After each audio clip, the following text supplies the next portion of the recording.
नमस्कार दोस्तों, स्वागत है आप सभी का तनुज क्लासेस में। यहाँ मिलती है आपको एसएससी के लिए हर दिन की fresh current affair, GK, GS related all important topics के बारे में डिस्कस किया जाता है एंड बिल्कुल सिंपल और एग्जाम के पॉइंट ऑफ व्यू से।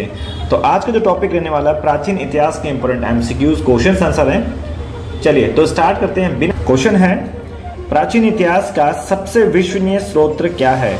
तो इसका आंसर हो जाएगा अभिलेख। तो यानी अभिलेख से जो है प्राचीन इतिहास का सबसे ट्रस्टेबल जो है विश्वसनीय जो स्रोत वहां से ही मिलता है, अभिलेखों के माध्यम से। नेक्स्ट है, प्रियदर्शी किस शासक की उपाधि थी? तो ये जो है अशोक की उपाधि थी।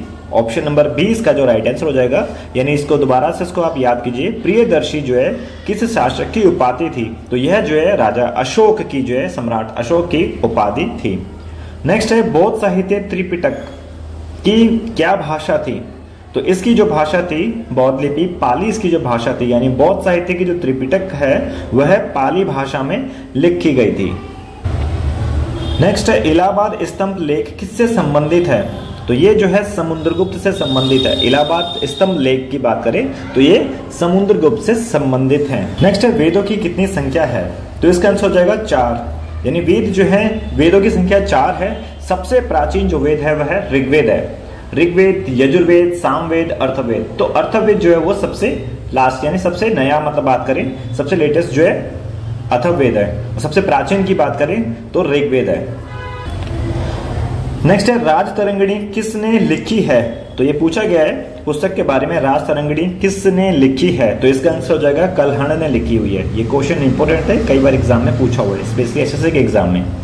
नेक्स्ट है, अशोक के शिलालेख किस लिपि में है? तो इसकी जो लिपि है वह ब्राह्मी लिपि में लिखा गया है, यानी अशोक के जितने भी जो शिलालेख हैं वो ब्राह्मी लिपि में लिखे गए हैं। नेक्स्ट है, खरोष्ठी लिपि किस दिशा से पढ़ी जाती है? तो इसकी जो लिखने का तरीका होता था वह दाएं से बाएं, यानी दाएं से बाएं लिखा जाता था। ऑप्शन नंबर इसका ए राइट आंसर हो जाएगा। खरोष्ठी लिपि जो है दाएं से बाएं की तरफ लिखी जाती थी। नेक्स्ट है, अर्थशास्त्र के लेखक कौन है?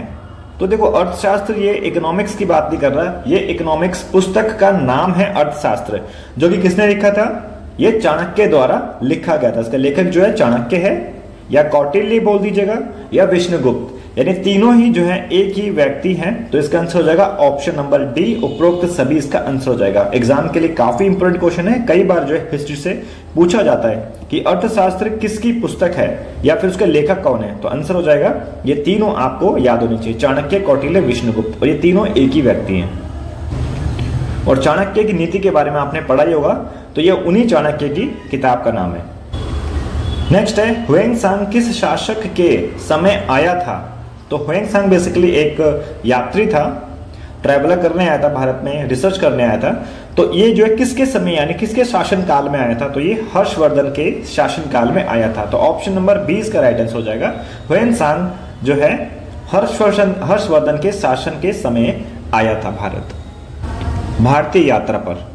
हिस्ट्री से रिलेटेड और भी वीडियोस देखने के लिए या फिर जीके से रिलेटेड और भी वीडियो देखने के लिए हमारे चैनल के प्लेलिस्ट में जाके आप सारी वीडियो को आप चेकआउट कर सकते हैं। और जितना हो सके वीडियो को शेयर करें ताकि जितने भी गवर्नमेंट कॉम्पिटिटिव के एक्सपीरियंस हैं सभी को उनका बेनिफिट मिल सके।